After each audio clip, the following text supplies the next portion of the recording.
My husband's brother lied I seduced him and was carrying his baby. My husband didn't even blink. He spat on me, his mom cursed me, and his sisters dragged me through the streets. I disappeared without a word. 2 years later he found me, and saw the child. His face went pale. He whispered, "Is that?" I shut the door. The pregnancy test trembled in my hands as 2 pink lines materialized like a promise of everything I'd ever wanted. After 18 months of trying, Kevin and I were finally going to be parents. I pressed the plastic stick against my chest, tears streaming down my face as I imagined his reaction. Maybe this would bridge the emotional distance that had grown between us since our wedding.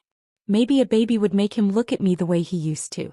I tucked the test into my purse, planning to surprise him with dinner and the news tonight. But first, groceries. I needed to pick up ingredients for his favorite meal, lasagna with extra cheese, the way his mother Brittany used to make it. The irony wasn't lost on me that I was constantly trying to compete with a woman who'd never accepted me into their tight-knit circle. Kevin had always been reserved, even during our courtship. His family meant everything to him. Sometimes I wondered if there was room for anyone else in that sacred space. His mother Brittany ruled the household with an iron fist wrapped in Sunday dinners and passive-aggressive comments about my cooking. His sisters, Nora and Audrey, followed her lead like devoted disciples, always finding subtle ways to remind me I was an outsider looking in. But it was Nick, Kevin's younger brother, who made my skin crawl. At 26, he still lived in his childhood bedroom, bouncing between odd jobs and recreational substances that left his eyes bloodshot and his judgment impaired. There was something predatory in the way he watched me during family gatherings, his gaze lingering too long when Kevin wasn't looking. 3 months ago, Nick had cornered me in the kitchen during Brittany's birthday celebration. The smell of alcohol clung to him as he leaned against the counter, blocking my escape route. "Your sister's pretty," he'd said, his words slightly slurred.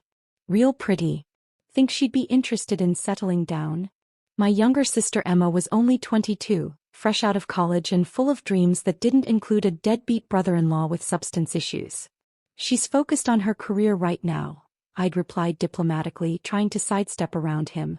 His hand shot out, gripping my wrist. "Come on, Heather. Put in a good word for me. Family should help family, right?"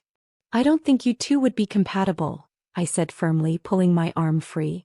The mark his fingers left faded quickly, but the memory lingered. Nick's expression darkened. "You think you're better than us, don't you? Coming in here with your college degree and your fancy job, acting like you're doing Kevin some kind of favor by marrying him. That's not.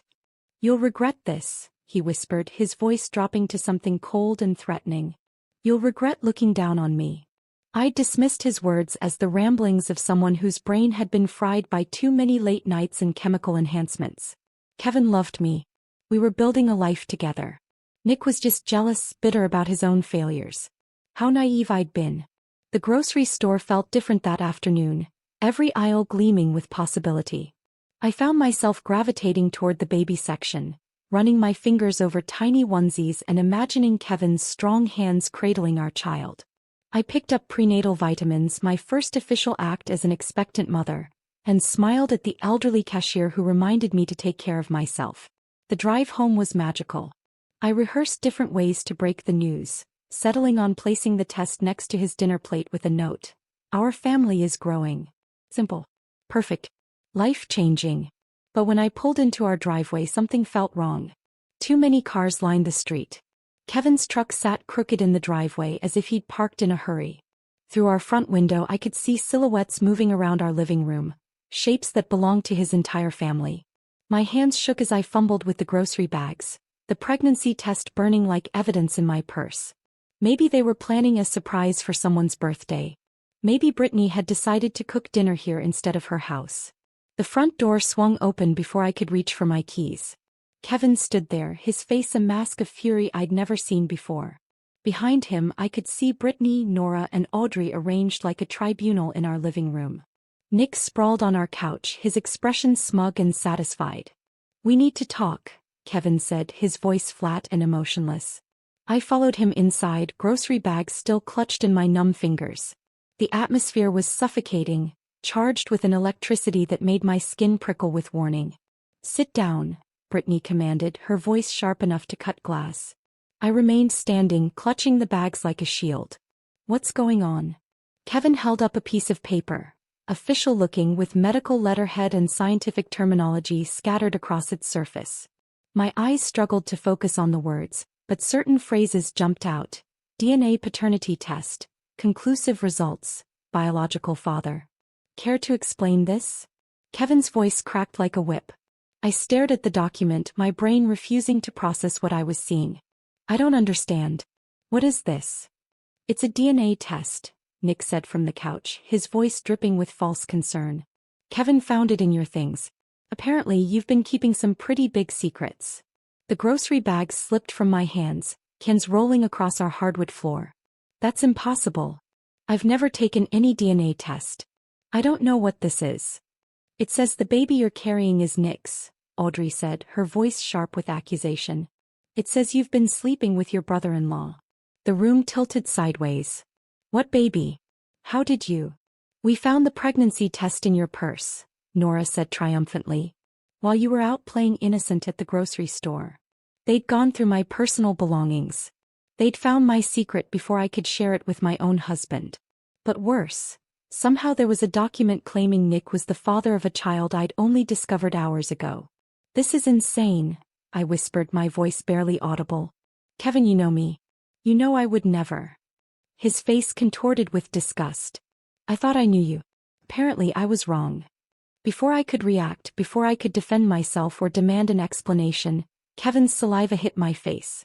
The shock of it, the complete violation, left me frozen. My husband, the man who'd promised to love and protect me, had just spat on me like I was something disgusting he'd scraped off his shoe. You're revolting, he said, his voice filled with hatred I'd never imagined possible. Brittany's hand connected with my cheek before I could process what was happening. The slap echoed through our living room, followed immediately by Audrey's fingers tangling in my hair, yanking me toward the front door. Everyone needs to see what kind of woman you really are, Audrey snarled, dragging me outside. I screamed Kevin's name, begged him to listen, to think, to remember who I was. But he stood in our doorway watching as his sisters humiliated me in front of our neighbors, his face empty of any love that had ever existed between us. The lie had already taken root, growing like poison through everything I'd believed was real. The streetlights blurred through my tears as I stumbled away from what used to be my home.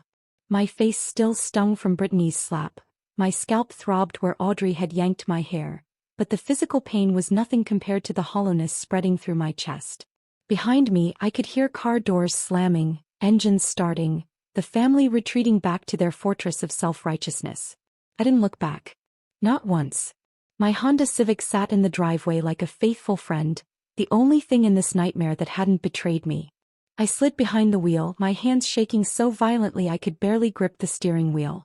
Where could I go? My parents had died in a car accident when I was 19. A fact that had drawn Kevin to me initially, his protective instincts activated by my orphan status. Now that protection felt like a cruel joke. Aunt Peyton lived 3 hours north, but she was 72 and battling her own health issues. The last thing she needed was her pregnant niece showing up on her doorstep with a scandal that would probably give her a heart attack. I couldn't do that to her. I couldn't burden the only family I had left with the wreckage of my life. I drove aimlessly through the suburbs, past houses glowing with warm light, families gathered around dinner tables, children safe in their parents' love. Everything I'd thought I had. Everything I'd lost in the span of 30 minutes. My phone buzzed against the passenger seat. Kevin's name flashed across the screen, then disappeared when I didn't answer. It buzzed again. And again. I finally grabbed it and powered it off completely, the sudden silence more terrifying than the incessant ringing. Claire. The name hit me like a lifeline thrown to a drowning person.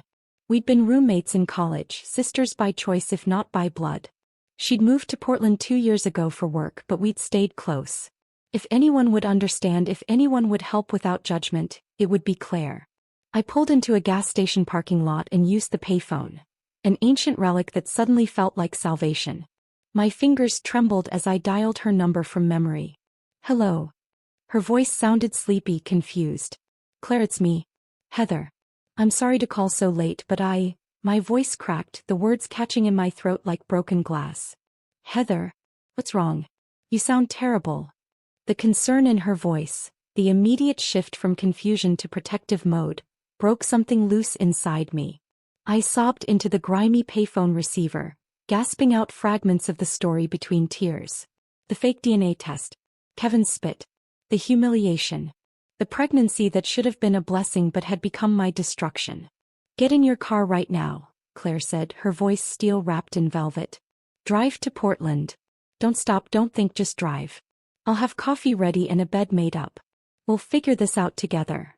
The 6-hour drive passed in a blur of highway lights and rest stops.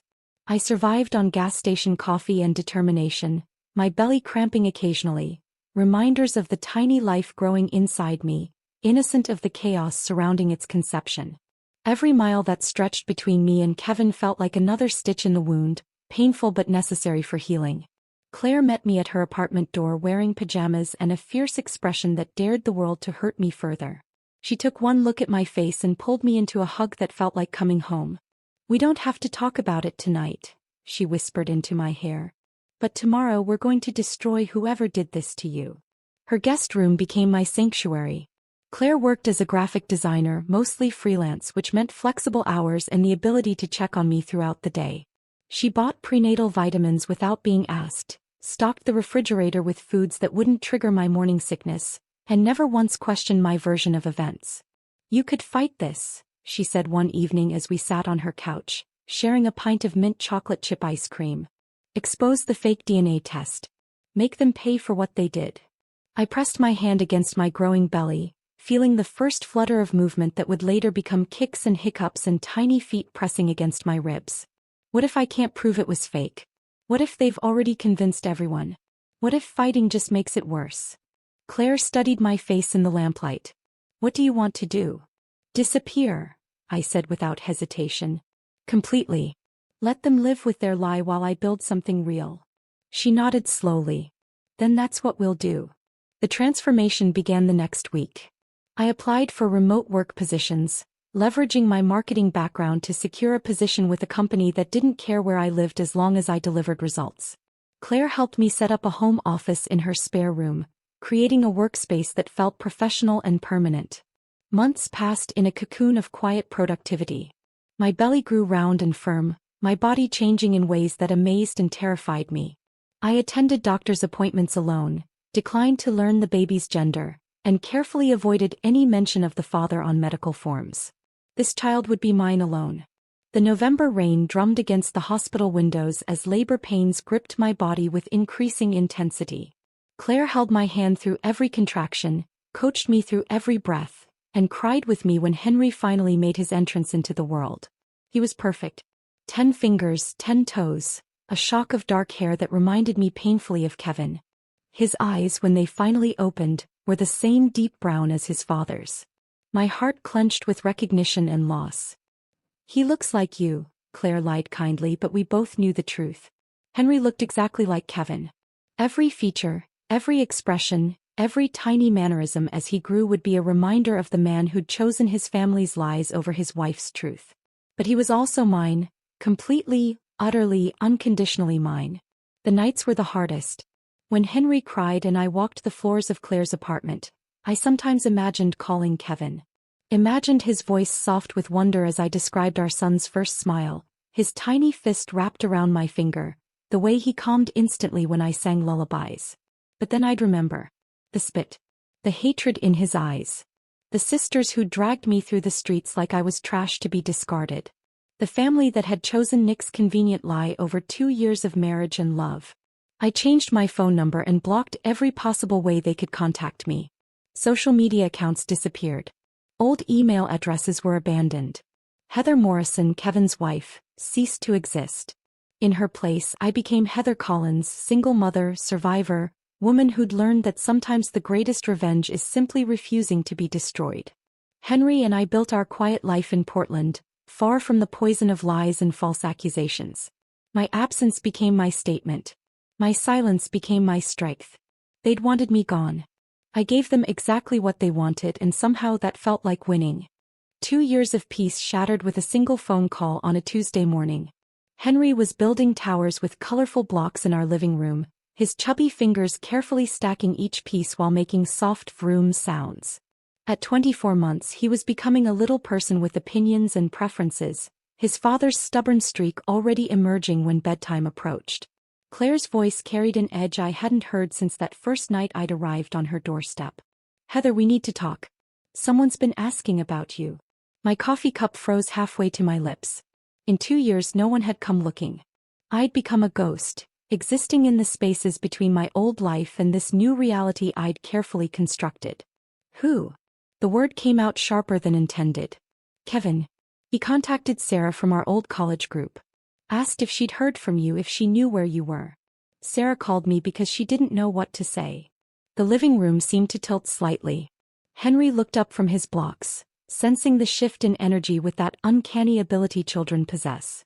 His dark eyes, so much like his father's, studied my face with concern.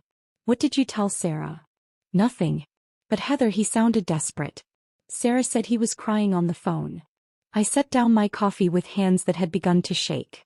"I don't care if he was screaming. He made his choice 2 years ago."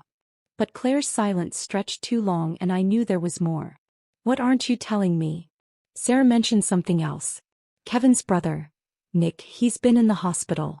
Something about pneumonia that turned serious. She heard it through the grapevine." The mention of Nick's name still made my stomach clench, but I felt no sympathy for his illness. Good. Maybe karma finally caught up with him. What I didn't know, what I couldn't have imagined, was that in a sterile hospital room 3 states away, Nick was drowning in more than just fluid in his lungs. The infection had triggered a high fever that broke down the walls he'd built around his conscience. And in his delirium, the truth began pouring out like poison from an infected wound. Kevin had been maintaining a vigil at Nick's bedside, their mother rotating shifts with their sisters. The family that had rallied so quickly to destroy me now gathered to save the one who'd orchestrated it all. But guilt, it turned out, was a more persistent infection than pneumonia. "I did it," Nick had whispered through the oxygen mask, his voice barely audible above the machines monitoring his failing body. "I made it all up." Kevin initially thought it was fever talk, meaningless rambling from a brain struggling with infection and medication. But Nick kept repeating it, becoming more agitated when no one seemed to understand. "The DNA test. I faked it. Heather never. She never did anything. I wanted to hurt her because she wouldn't help me with her sister. I wanted to destroy her." The confession came in fragments over several delirious hours, each piece falling into place like a jigsaw puzzle revealing a picture too horrible to comprehend. Nick described how he'd found the pregnancy test in my purse when I'd left it unattended during a family dinner. How he'd researched online laboratories and created a convincing fake document using medical terminology and official-looking letterheads. How he'd planted it where Kevin would find it while I was out buying groceries for the surprise dinner that never happened. Kevin's world imploded in that hospital room. The brother he'd defended, the family member whose word he'd taken over his wife's, had systematically destroyed the only good thing in Kevin's life. And he'd helped.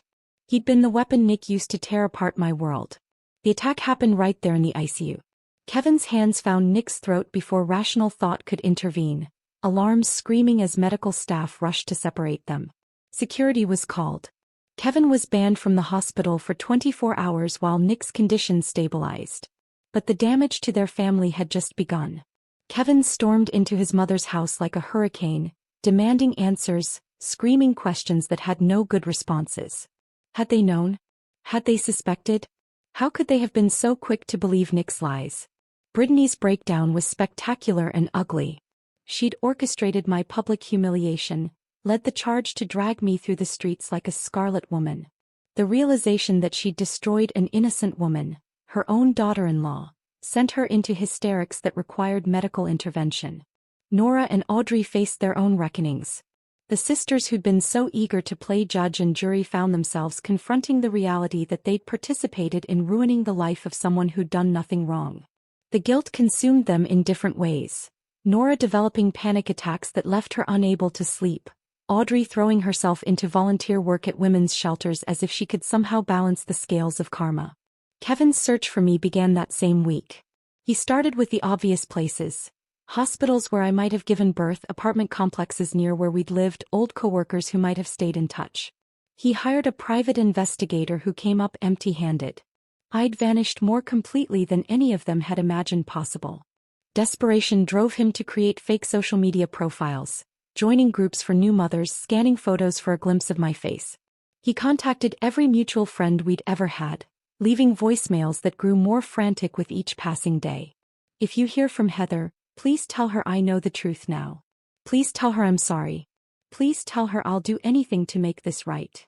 But I'd severed those connections so thoroughly that his messages fell into voids. The private investigator's report was devastating in its completeness. No credit cards, no lease agreements, no employment records, no digital footprints. Heather Morrison had effectively ceased to exist. The breakthrough came from an unexpected source. Claire had been watching my emotional deterioration as Kevin's search intensified. The stress was affecting my work, my sleep, my ability to be fully present for Henry. She made a decision that would change everything, motivated by love and concern for my well-being. When Kevin's investigator contacted her directly, she broke. Not completely, she didn't reveal my location or current identity. But she confirmed that I was alive, that I was safe, and that I had indeed been pregnant when I disappeared. She had the baby, Claire told the investigator, her voice heavy with the weight of betrayal she was committing against my trust. And you need to know, the child looks exactly like Kevin. Nothing like Nick. Nothing at all. That single thread was all Kevin needed.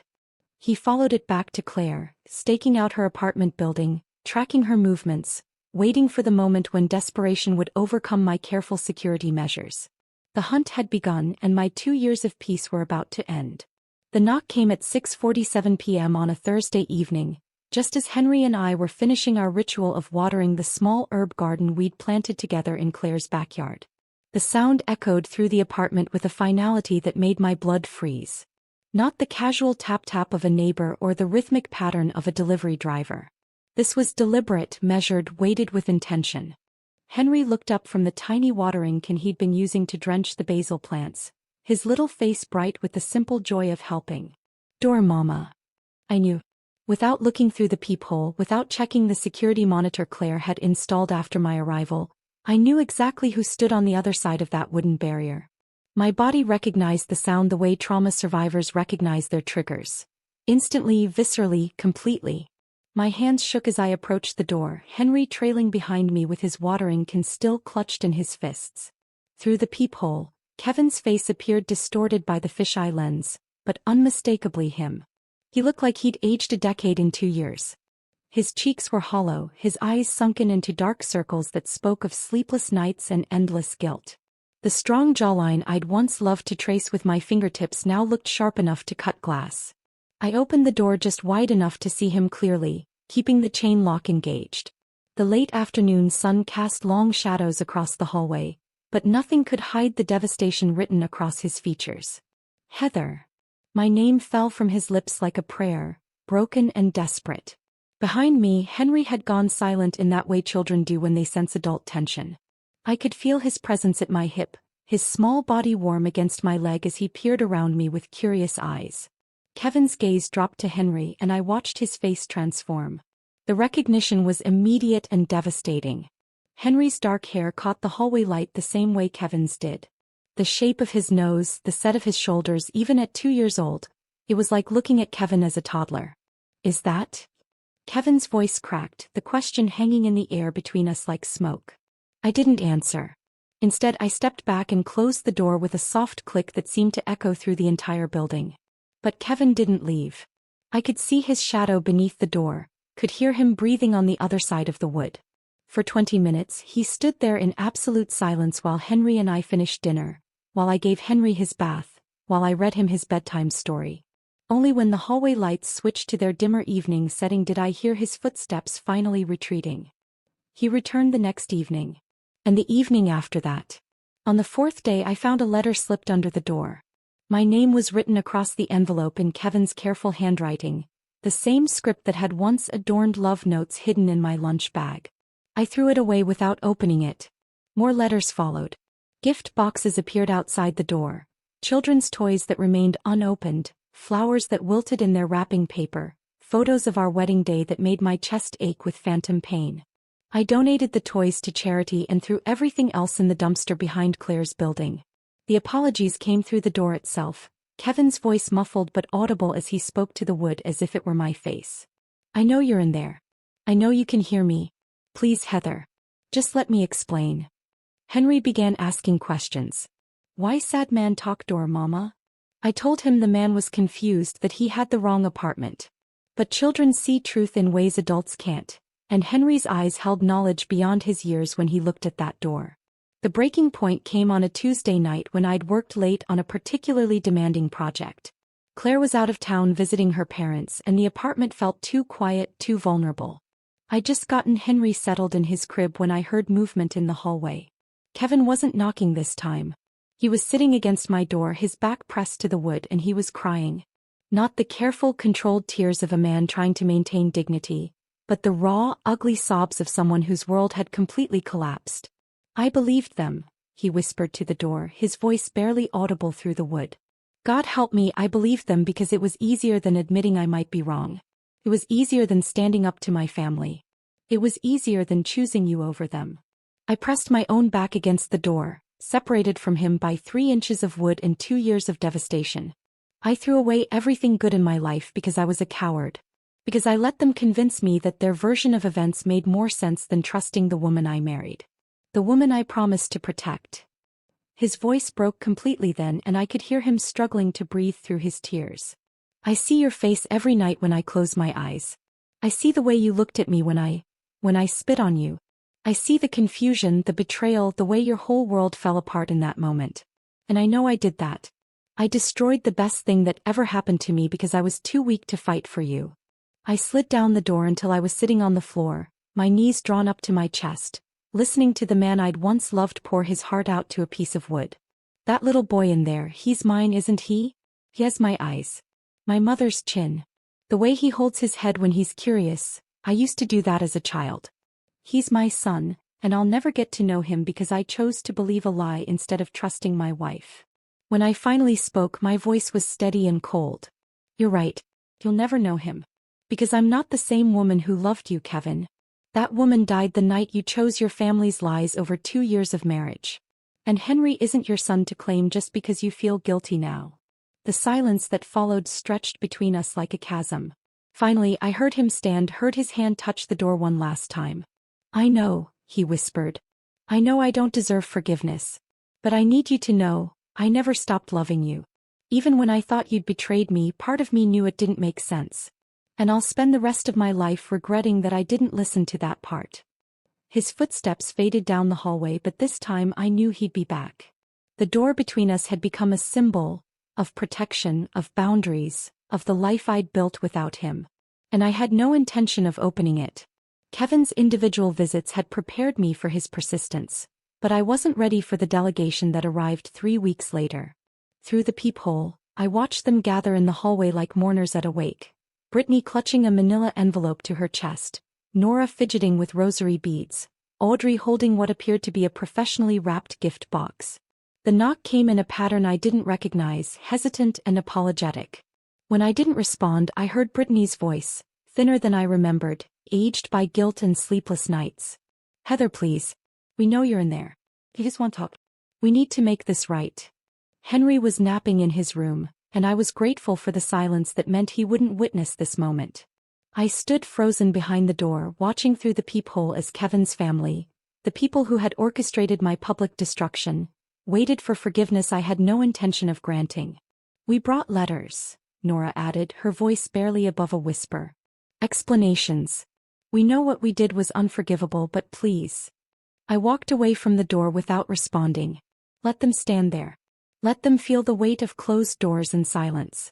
Let them understand what it felt like to be shut out, unwanted, dismissed. They waited for an hour before finally leaving their offerings and departing. When Claire returned from her business trip that evening, she found me sitting on the couch, surrounded by unopened envelopes and gift boxes, staring at them like they might explode. They came here, I said simply.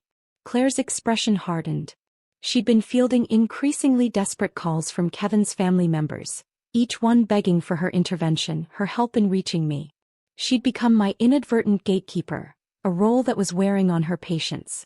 What do you want me to do with these? She asked, gesturing at the pile of attempted reconciliation. Send them back. But first, I want you to deliver a message. Claire waited, her notebook already in hand. Tell them, you shamed me in public. You will heal in silence. The message was delivered, but it didn't stop them. Brittany's letters began arriving daily, each one more desperate than the last. They were handwritten on her personal stationery, the same elegant script she'd used to address our wedding invitations. The irony wasn't lost on me. I never opened them, but Claire did, reporting back on their contents with a mixture of fascination and disgust. She's taking full responsibility, Claire told me one evening. Says she let her protective instincts for Kevin override her judgment. That she should have questioned Nick's story more carefully. And she wants to know about her grandchild. Asks if Henry has any medical issues she should know about, if he needs anything, if you're financially stable. I laughed, but there was no humor in it. Now she wants to be a grandmother. After calling me a whore in front of the entire neighborhood. Nora's approach was different. She'd apparently entered therapy specifically to address her role in my public humiliation, and her therapist had suggested she attempt to make amends as part of her healing process. She began showing up at places I frequented. The grocery store, the pediatrician's office, the park where Henry played. She never approached directly, but she was always there, hovering at the edges of my life like a guilty ghost. Claire finally confronted her in the cereal aisle of our local supermarket. "Stop stalking my friend," Claire had said, loud enough for other shoppers to hear. "Your guilt is not her responsibility to fix." Nora's face had crumpled, but she'd nodded and left the store immediately. Audrey chose the most public route for her contrition. Her social media apology was shared thousands of times. A carefully crafted essay about the dangers of jumping to conclusions, the importance of supporting women in crisis, and the lasting damage caused by public shaming. She tagged domestic violence organizations and women's shelters, turning her guilt into activism. The post found its way to me through old college friends who forwarded it with messages of support and shock. Reading Audrey's words, her admission that she'd participated in destroying an innocent woman's life, felt surreal. She was performing her guilt for an audience, making her redemption as public as my humiliation had been. During this circus of atonement, I made a decision that would protect Henry and me permanently. Aunt Peyton, despite her age and health issues, proved to be a fierce advocate when I explained the situation. She connected me with a family lawyer who specialized in protecting women from abusive situations. "No father listed on the birth certificate means no legal rights," the lawyer explained during our consultation. "As far as the law is concerned, this child has one parent. You maintain that position from birth, which strengthens your case significantly." We created what the lawyer called a legal firewall, documentation that would prevent any future custody claims, visitation demands, or interference in Henry's life. The process was thorough and emotionally draining, requiring me to provide detailed accounts of the false accusations, the public humiliation, and the complete abandonment I'd experienced. But there was one person who hadn't yet received my direct attention. Nick, the architect of this destruction, was still recovering from his illness, still hiding behind his family's attempts at reconciliation. I wrote him exactly one letter. One sentence on plain white paper. "You destroyed a woman and created a mother. That child will never know your name." I never heard back. The pressure from Kevin's family eventually wore him down to the point of desperation. He began leaving increasingly frantic voicemails for Claire, begging for just one conversation, one chance to see his son, one opportunity to prove he'd changed. Against my better judgment and influenced by Claire's growing exhaustion with the situation, I finally agreed to meet him. Not at my apartment, not on my territory, but at a neutral location. A family restaurant with bright lights and plenty of witnesses. I brought Henry, curious to see Kevin's reaction to the child he'd rejected, the son he'd never held. Kevin arrived early and was already seated when Henry and I walked in. I watched his face as we approached the table, saw the exact moment recognition hit him like a physical blow. Henry, now walking confidently and chattering constantly, was an unmistakable miniature version of his father. "Hi," Henry said to Kevin with the fearless friendliness of a toddler, climbing into the booster seat across from this stranger who shared his eyes. Kevin stared at his son, our son, with an expression of wonder and devastation that was painful to witness. Henry smiled back, completely unaware of the seismic emotional shifts happening around him. I don't deserve him, do I? Kevin whispered, his voice barely audible above the restaurant's ambient noise. I said nothing. Because he was right. And some truths don't require acknowledgement to remain absolute. That single meeting at the restaurant changed everything and nothing all at once. Kevin's whispered acknowledgement, I don't deserve him, do I? Hung in the air between us like smoke from a dying fire. Henry, oblivious to the weight of the moment, had colored on his kids' menu and asked Kevin if he liked dinosaurs. The normalcy of childhood innocence against the backdrop of adult devastation created a surreal tableau that would replay in my mind for months. I established rules after that meeting. Rigid, non-negotiable boundaries that would govern any future contact.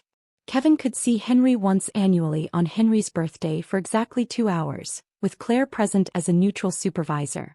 No overnight visits. No family gatherings. No integration into the Morrison family dynamic that had destroyed us both. The first supervised visit happened when Henry turned 3. Kevin arrived with a carefully wrapped gift, a wooden train set that must have cost him a week's salary. He sat on Claire's living room floor, showing Henry how to connect the tracks while I watched from the kitchen doorway, my arms crossed like armor across my chest. What's your name? Henry had asked with typical toddler directness. I'm Kevin, he'd answered, his voice thick with emotion he was trying to contain. Mr. Kevin, Henry decided, as if testing how the name felt in his mouth. Do you have kids, Mr. Kevin? The question hit Kevin like a physical blow. I watched him struggle with the answer, his hands stilling on the wooden train cars. No, he finally said. No, I don't have kids.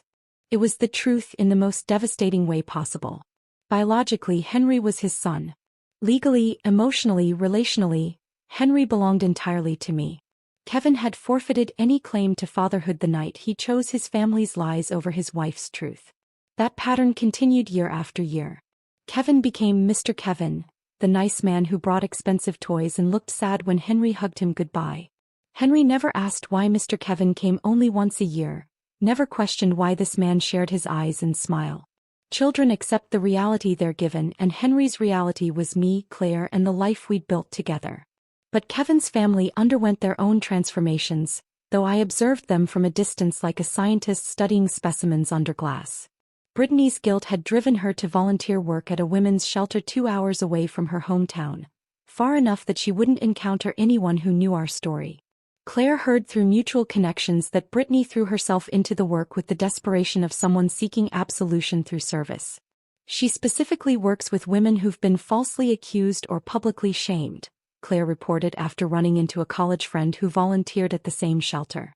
Apparently, she's become quite the advocate. Helps them navigate legal systems, find safe housing, rebuild their lives. I felt no satisfaction in this knowledge, no sense that justice had been served.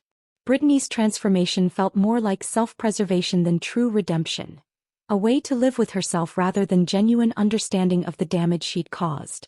Nora had channeled her guilt into journalism, writing articles for local magazines about domestic justice issues and the danger of rushing to judgment in family disputes. Her pieces were well-researched and thoughtfully written, though I detected the underlying current of personal experience that drove her passion for the subject. She'd become an expert on false accusations within families, the psychology of belief, and the lasting trauma of public humiliation. Audrey's path surprised me most. She'd left her corporate job to work with special needs children, dedicating herself to protecting the most vulnerable members of society. Her social media presence had evolved from personal updates to advocacy posts about children's rights and anti-bullying initiatives. The woman who dragged me through the streets had become someone who fought to ensure other children never experienced public shame. I didn't forgive any of them, but I recognized the change. Their guilt had transformed them into people who might actually prevent another woman from experiencing what I'd endured. It was a strange form of justice. My destruction had created advocates who might save others from similar fates. Meanwhile, Claire and I had discovered our own purpose in the wreckage. We'd started small, just conversations with women who'd reached out after Audrey's viral apology post. They found us through mutual friends, through support networks, through the underground railroad of women who'd survived false accusations and public shaming. Our support group met monthly in Claire's living room, then moved to a community center as our numbers grew. We called ourselves the Silent Strength, not because we stayed quiet, but because we'd learned that sometimes the most powerful response to destruction was to rebuild louder than we'd been broken. "We don't scream" became our unofficial motto. We don't fight. We walk away and rebuild. I shared my story carefully, focusing on the recovery rather than the trauma. How I'd created legal protections for Henry. How I'd established financial independence. How I'd built a life that couldn't be destroyed by other people's lies because it wasn't dependent on their validation. Other women shared their experiences.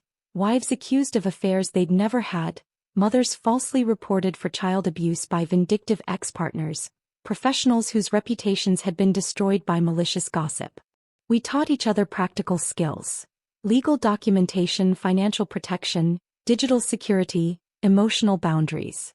But perhaps the most powerful part of our meetings was the simple act of being believed. In a room full of women who'd experienced false accusations, no one questioned anyone's truth. No one demanded proof or evidence. We simply listened, believed, and helped each other heal. Nick remained the one loose thread in this tapestry of transformation.